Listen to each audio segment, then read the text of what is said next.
really figure out is how some of these companies have been able to disrupt sort of your traditional businesses, and all of them have some experience in that.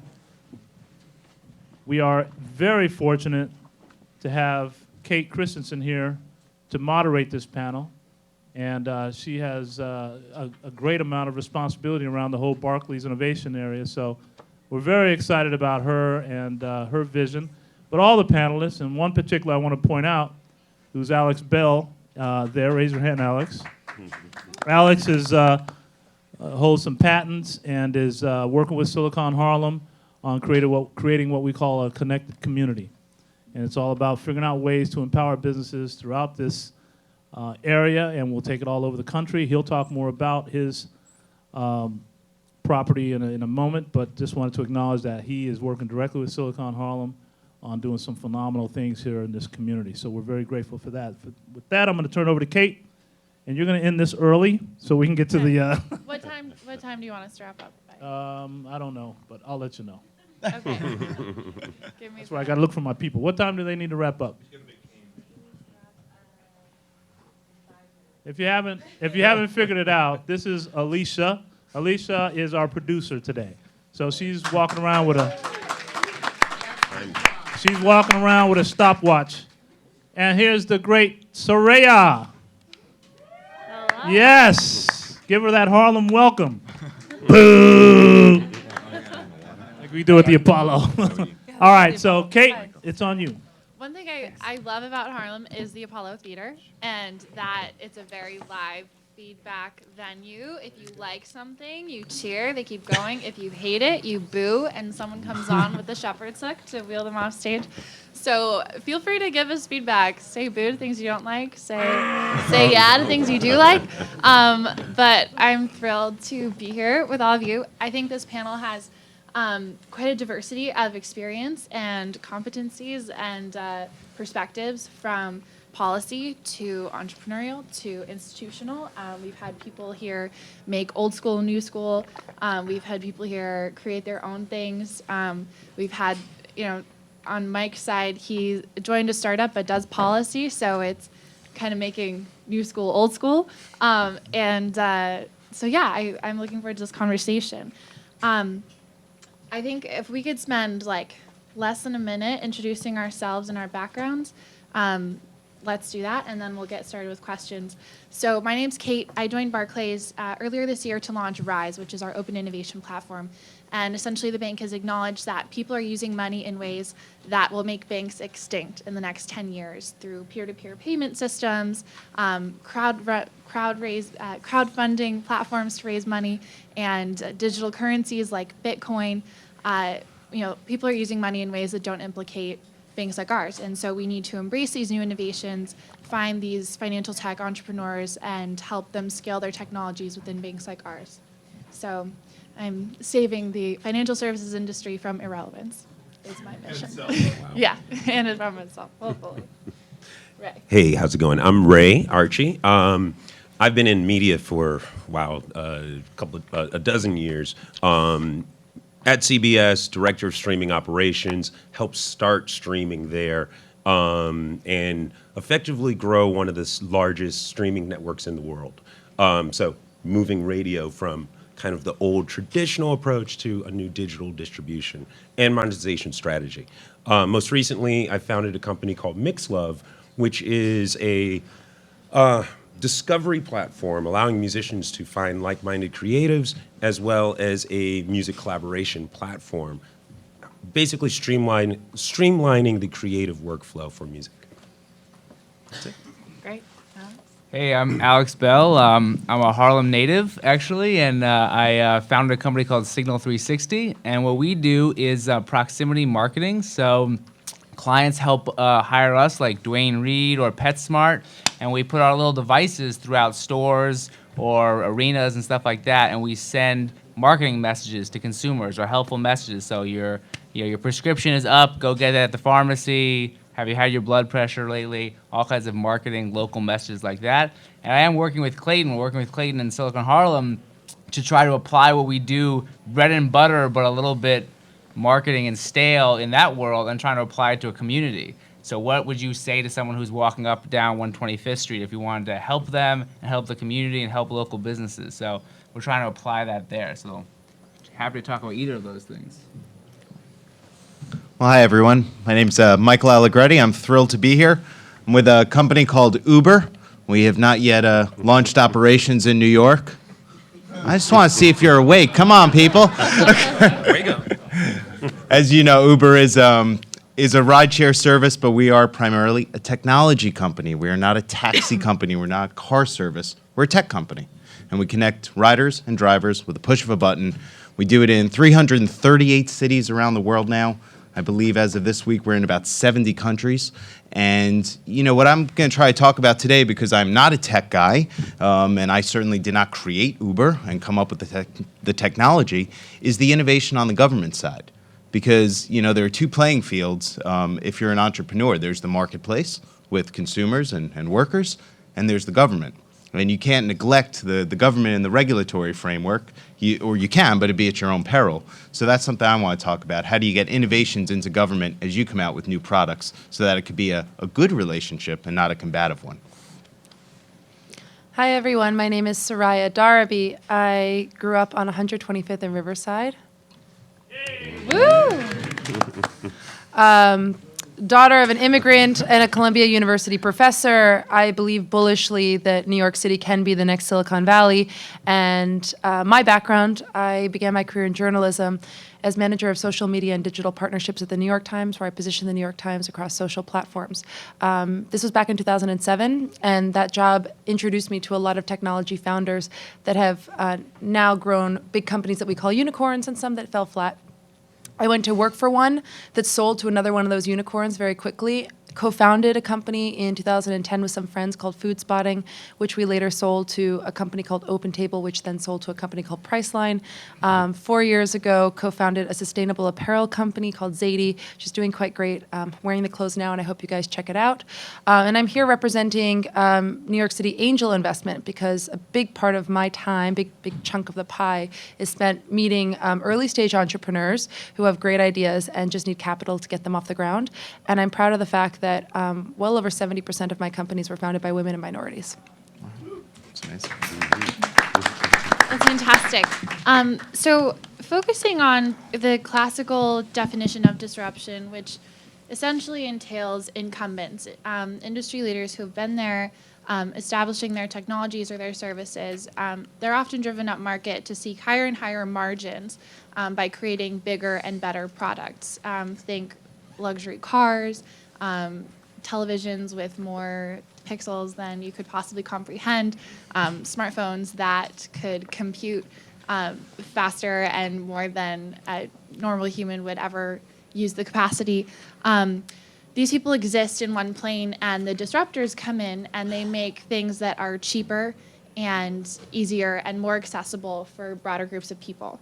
And so we've seen this trend. It's essentially a theory of competitive response play out in tons of industries: computers, radio, telecommunications, steel, automotive. Think about American Motors, Ford, and GM have been quite eclipsed by newcomers who are, now have been around for a while. But when Toyota and Honda first came to the U.S., no one was scared of them because they came with these really crappy, tinny cars like a Corona. They didn't come in with a Lexus. They came in with these cars, sold them at low margins. The big players didn't feel the pain until they went up and up and up, and then eclipsed them. And so I wanted to ask you guys who you see in your various industries as being the incumbents, and who are the disruptors. And then if we talk about that for too long, that gets boring. Who's doing a good job at embracing disruption, and who is toast? So, Want me to start? Ray, yeah, let's start. Sure. Everybody knows in both radio and in the music industry, it's been challenging. We've cannibalized our industries. I'll speak really more towards the music industry. Obviously, you have your big labels that have been controlling the music industry for decades. what's happening, it's become so much easier to create, to go through that creative process, to release to a YouTube or Spotify or Pandora, that artists now are taking back control of their creative process and their distribution. The problem there is successful monetization, and the disruptors that I see in this space are helping the industry and those artists to successfully monetize. So first there's distribution, tracking distribution. I'd love to talk to you about blockchain, because Yes. that's where Anyone talk to me we're about going to really blockchain. start to go with the music industry, right? Publishing companies have to use blockchain or faster strategies to successfully monetize that distribution, those licensing deals, and to collect in a very quick way. Then there's third-party tracking, dashboards, and project management. So Mixlove has the project management. You don't have to worry about that. On the publishing side, Cobalt is you can't talk about music without talking about Willard over at Cobalt. And they have really disrupted that publishing space. Typical publishers will pay out anywhere from 3 to 6 months, right? Now, not many creative people can sit around, hold their breath for 6 months, right?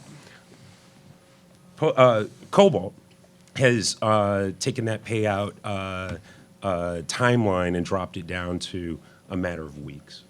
So anyway, I don't want to talk too much, but that's what's happening. I see happening in the music space.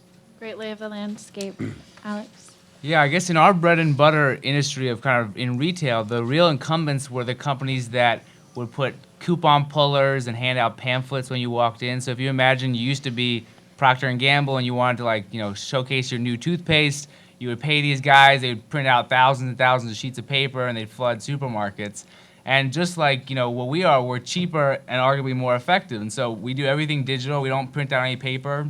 And because it's digital, we can see how many people actually, you know, saw the coupon, clicked into it. What do we know about the person? So because we definitely don't have all these, you know, things that we have to support for that, you know, all these years, like the physical paper and stuff, we can do it a lot cheaper and arguably more effective. So that's definitely the typical industry that we're disrupting, which is that in-store marketing industry. Well, I guess on the ride-sharing side, to most people, it'd be somewhat intuitive.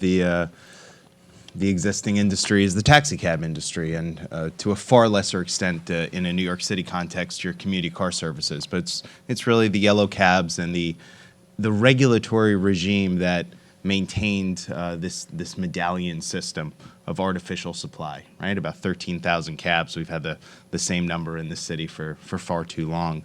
And so what was the disruptive innovation of Uber? You know, the tech is great, but it's not this really complicated thing, right? It's basically GPS, 2 GPS points linking up on a map, right? That's really what the tech is if you strip it down to its most basic principle. So we came in with a commitment, our customer is our driver. And that's a very different way to look at the relationship than, let's say, the yellow cab industry does. So we have the driver, and we call them driver partners, as front and center in our business model. And everything we're doing principally is to make sure that that man or woman can do their job and run their business the best they can. So we're talking about automatic payment into their bank once a week for the money they bring in, great ease of customer service, all these different things. And what happened as a result of that is drivers kept saying, well, heck, I want to be doing this. I can make a bit more money. I have a lot of flexibility. I'm treated in a different way than I would be in this other industry. And of course, we do things focused on riders as well. But I share that as an example because the disruption, yes, there's the tech that you could stand anywhere and get a car delivered to you in minutes. And that's really cool, right? Touch of a button, a car appears. It's like futuristic, or it was when it first started. But I would argue the real innovation was flipping the terms of who's actually in the driver's seat and talking about the driver as the customer. And we're seeing that now have ripple-down effects. We didn't know when this service launched that one of the most important things that would come from it would be this notion of social equality, that you can get a car in any neighborhood in this city, no matter what you look like, any time of day. And that's something that's happened organically. We didn't set out to do that as a social mission. I can't misrepresent that, but that's what has actually happened. And that's another reason the incumbent industry is sitting there saying, well, what do we do? And that's my 2 cents on that piece. I work with a lot of founders who are trying to take aging incumbents from disparate verticals and reinvent the wheel. And so I'd love to just chat about a few of them, including my own company. So I'm very pleased to be a supporter of Hullabaloo, which is a company in the ed tech space, founded by a woman named Suzanne G, also a New Yorker. And she's a big Knicks fan, so it was pretty cool when 2 members of the Knicks personally invested in her company. And I think Mello was one. And what she does is she's making it easier for little boys and girls to learn how to use technology through educational games. And what's particularly interesting is the protagonist of her games is a panda named Pandora, a female protagonist who doesn't want to be a princess. In fact, her gender doesn't come into play in the games at all. She just wants to explore with her male friends. And it's inadvertently a feminist game and an educational tool, but it just feels fun. And I back a founder whose sole mission is to make it easier for women in the workforce to have better access to things that they need uniquely, like lactation rooms and places where they can rest. So that's coming soon, but it's a feminist We Work for Women. Proud to back an organic beauty company called By Lakshmi, which launched last week.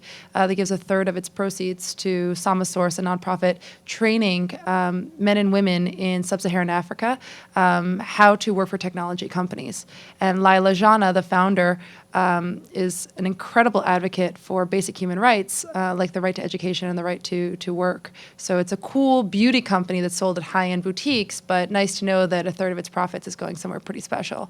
So what all these different companies have in common, in addition to being brands born online or next-generation media companies, is they have a triple bottom line. And when I look for companies to back, I don't only look for iconic founders or billion-dollar opportunities. We try to find ways in which this is actually helping our society in a little bit, parlaying off of what Michael just said. Specifically, I'm kind of fascinated right now with how ad tech is dying and how there's a $600 billion ad spend that CMOs spend every single year, and nobody knows where to spend it because 5 out of 10 Europeans and 1 out of 10 Americans have downloaded ad blocking software. So in terms of futuristic trends, something that I'm pretty nerdy and geeking out on lately is reading and writing papers, white paper type things on the future of advertising and how brands will get a message across if we can't do it through basic display. That's going to be a really interesting one to watch over the next several years. So I wanted to ask, given your different experiences, ask this question. We're in this beautiful space that is a fantastic physical hub for innovation in Harlem, and it's a site-specific kind of incubus for what we want things to come out of here that can better the immediate vicinity. But a lot of these innovations are helping people across the world. Zadie connects artisans and producers in ethical and fair ways with consumers all over the world. Makes Love helps artists across country and around the world, create their music in better ways. And then, Alex and Mike are working on things that are applied broadly, but help like in very immediate locations, like could be put into a store here or hire drivers from here to empower them economically. So what is the role of physical hubs versus digital hubs? And where does a place like Silicon Harlem fit in that to help both better the immediate local community, but also reach out to other people who need to feel empowered by innovation or could be empowered by specifically technology innovation? Sure. So with the creative arts, you have to work together. It is a human process to create, whether we're creating music or film, multimedia in general. So the physical space is very important. It's very important to meet other like-minded people. And that's where Silicon Harlem in this space is the physical space where you're going to bring all these like-minded people together. Another thing that's really important is what's happening in that space, the empowerment and the educational opportunities where you can bring those thought leaders within, we're talking about music, I can bring thought leaders to the space to talk about rights, to let people understand better about copyrights, and also how to monetize that creative product that we're working on. Do you think though that it makes it like Harlem necessary as a cultural hub to bring those artists in to then have those experts come in and help them kind of future-proof? Right. So you mean like it's important to have that cultural center in order to grow the community in general? Yeah, the that's what I'm expertise of the asking. Like community. Harlem is uniquely able to do something with music that I don't know, Des Moines or Right. like Most- somewhere else couldn't. Most other places couldn't. Yeah. Yeah, I've actually done workshops where I've brought in Grammy award-winning musicians to work with 20 to 50 kids on anything from drumming to piano playing to you name it around music. And yes, Harlem, and I would say in New York in general, but Yeah. definitely Harlem is one of those places where you can do that, right? Where I can get the music director, the former music director of John Legend, to literally sit down with 20 kids in a room and empower and educate. So absolutely. And that's the importance of Silicon Harlem in this space. Yeah. We'll switch up the order. Soraya, could you go next, sharing your thoughts? I think physical space is hugely important. I know that, I grew up with a vast array of culture around me because I'm from New York and this neighborhood, but did not have access to science or technology at all until I was in college. So, what's important about this space is providing a hub and an experience that not a lot of kids in America get to have outside of Palo Alto, California. It's changing, but it's changing too slowly.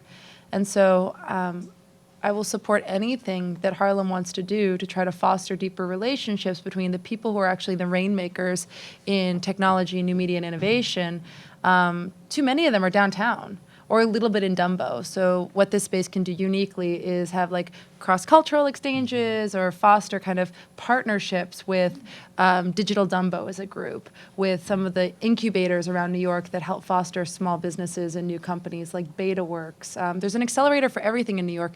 I just learned today, and Steve and I were talking about it, about a real estate Brands Born Online accelerator in Midtown New York. And so what could be very cool is if the city of New York wanted to support a map of where all these accelerators were, put Silicon Harlem front and center, and then let's figure out real exchanges and what one neighborhood can do for the other. Because I think it's time that New York kind of banded together and collaborated more intensely on making sure that our kids have a chance to be the entrepreneurs of tomorrow. And basically what I'm saying is I'm tired of fleeces and hoodies.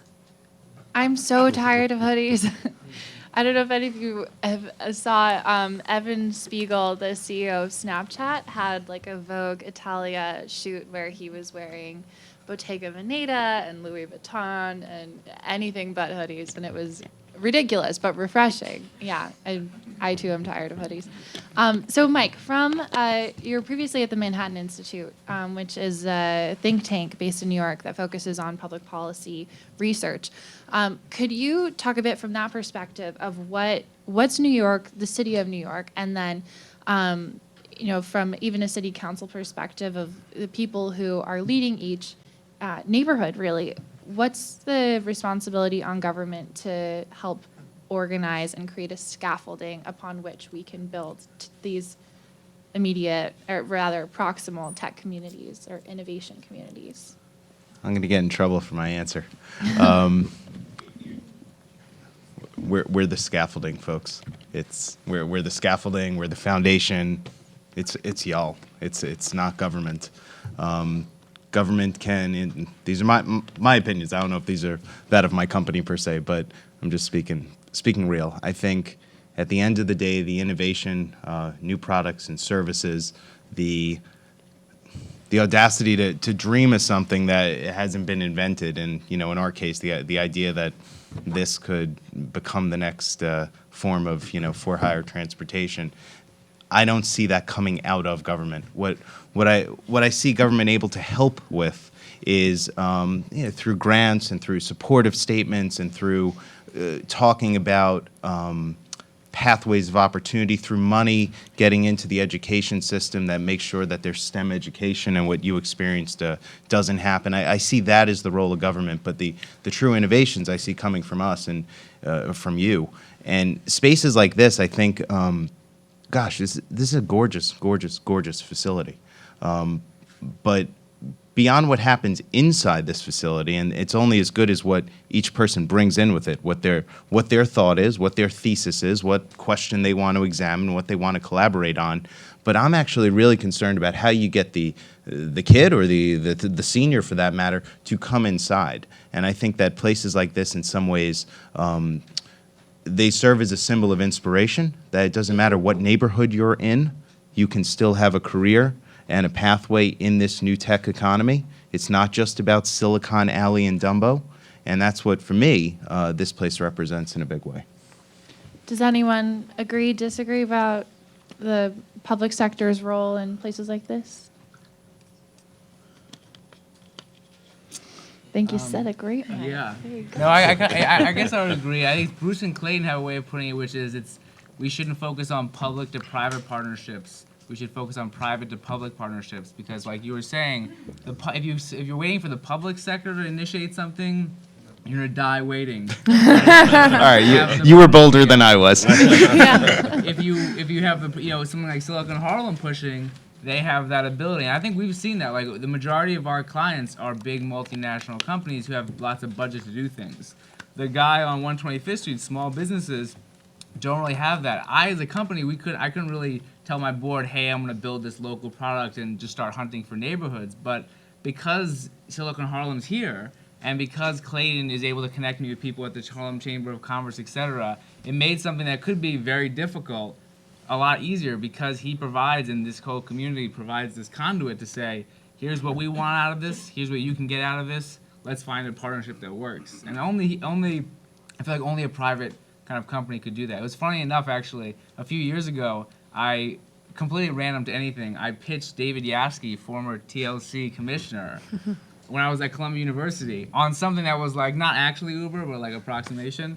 And he was like, super cool, but how would we deal with, like, how would we get this, what are they have different taxi cabs, you have to paint them the same color, so we have to get a color standard going, and etc. And I was just like, well, this isn't for me. And it's right. If we had waited for TLC, it would be a disaster. And so that's why it's private, public leading. So. Yeah. How long did the green taxis take? The borough taxis? 12 years. So there you go. And Uber has been around for how many years? 5 years, in New York for just over 4. There It's you our go. second But remember, market. SMS cab began in New York 8 years ago. That's right. Ah. That's okay. right. So New York City invented the cab on demand. Ah. They just didn't tell anyone about And it. I say that as the daughter of a New York City cab driver. Ah, okay.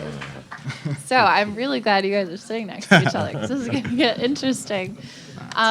So disruption makes things cheaper, easier, more accessible to broader ranges of people. What needs to happen culturally and kind of from a tech literacy perspective for new ideas to come out of places like Silicon Harlem? Do we need to inform, we have generationally, like younger people, to generalize, because people call me often, you're a millennial, what's your perspective? Or, oh, you're a digital native, what's that like? And someday I'll put together a panel of millennials talking about baby boomers. And I downloaded Snapchat on my mom's phone, and here's what happens, because she went to Woodstock, and it's just like, all these things. So what I'm wondering culturally, like, what needs to change, and how could we change it to help people adopt these innovations and benefit from them? Because if people, from where I stand, banking, like financial access, is something I really care about. In the U.S., it's very, statistically clear that people with less money have to pay more to access that money. Things like payday lending and money transfer. People with family overseas just get they lose so much in wire transfers. It's really unfair. And so banking the and underbanked, which can be very easy through these mobile devices we have, would be a great way to help, empower people through tech. That said, if people don't know how smartphones work, if they don't have smartphones, they can't access these things that will save them money and help them have more secure financial futures. But from where you guys are standing, what do you see? I ask very long-winded questions. I apologize. To make a more succinct question, what needs to happen from a tech literacy perspective, and how can that happen for people to benefit from disruptive technologies? From a tech literacy perspective, access is everything, but access isn't so easy to access. I did not find a path into technology and new media until I was pretty far down the path that was expected of me. She was good at English, so she'll be an English major. And I'm in DC, so I'll have an internship at a media company. And then I come to New York, which is the home of media, and I applied to 303 jobs in 3 months in 2005, despite having gone to a good university and having honors and great internships and whatnot. It was a competitive year. And then all of a sudden, I had my foot in the door at a company called Condé Nast, where I was making $28,000 a year with no health benefits. And all of a sudden, Condé Nast, 2 months later, acquired a little company called Reddit. And in walked into my office 3 boys in hoodies, my age, who just sold their company to this big historical media institution for millions upon millions. And if it weren't for that access to them, and they're amazing, Alexis and Steve, and to have been invited with them to go to TechCrunch Disrupt and to the New York Tech Meetup as one of the gang, had they not opened up those doors into a whole new world that I hadn't seen before, it was like Alice in Wonderland, I don't think I would be where I am today. And that kind of access came by just stupid luck. Because Condé Nast could have passed on Reddit, and New York Times might have bought it instead, or Google for that matter. And it would have been a good acquisition. So I guess what I'm saying is that access is hard to access, and we don't know what we don't know. Sometimes I hate quoting my least favorite Republican politician, but Donald Rumsfeld calls the unknown unknowns the most dangerous part of entering into war. And I think about careers in the same way. There's so many unknown unknowns when you're being raised. You don't know what you're not being taught. You don't know what kind of privileges you don't have access to. And so if we can foster a bridge here at Silicon Harlem by bringing a coding education to kids, by bringing thought leaders across technology and innovation into the classrooms. If we can work with some of the awesome charter schools that are up here, like Democracy Prep, I'm a big fan of. I happen to be a big believer in New York City charter schools. They're doing a lot to bring real thought leaders into the classrooms, but it's the public schools that really need to connect with the city, and this is where government can have a helping hand in showing kids at a really young age that it is possible for them, no matter what their economic background, no matter what their parents do for a living, to have a chance at being entrepreneurs themselves. Or at the very least, by high school age, they should be thinking about interning at some of these mega conglomerate to-be companies that are predicated right here in our city. Because the coolest thing New York City has is industry. Fashion's here, media's here, health is here now. We have access to finance, fintech is here. And so if I sound like I'm standing on a soapbox, it's because our kids are actually just streets away from opportunity, but they don't know it. And the most important thing for everyone in this room to do, I think our responsibility, is showing them what they could be.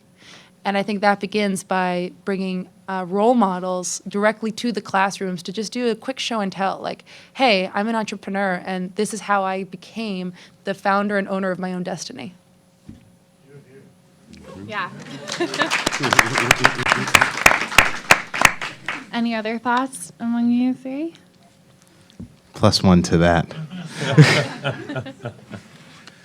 Yeah, I mean, honestly, I think Soraya's right on. The community needs to celebrate our visionaries. We need to bring those people into events like this. We need to grow that awareness, and that's how we're going to learn about innovation, and that's how we'll promote and support that innovation. With that promotion, with that support, that's going to promote change. Yeah. So simple as that, +1. Yeah, I think everyone's agreed, and it's right. And I think a good indication of that is, like, I'm a computer science guy. You don't have to actually teach a kid computer science to make them a computer science. All you have to tell them is, like, this is super cool. You can make great money doing it. There's the thing called the internet. Just Google it, and you'll figure it out. And even that, someone will be like, wow, if they get the bug, they'll teach themselves. They'll scrap together something. But if they don't know, to your point, that it exists, then, you know. Can I just who say one knows more what quick to do. thing? Sure. So I've gone to public school, charter school, and private school, and you know, everything was great for a different reason. But it really pisses me off the kids in Chelsea who go to Avenues get to start off at age 4 with an iPad, and by the time they're in 4th grade, they have a brand new Mac and an iPad at their disposal. We're giving kids in New York an unfair advantage by offering students who are in private school access to technology the kids up here don't have. And so if we can do anything, even if it's crowdfunding, going back to fintech, to make sure that from a young age there's equal opportunity, which is access to things like iPad and computers, the rest will solve itself. Democracy is online. Yeah, I completely agree. Do you have thoughts about how to create tech literacy for adults?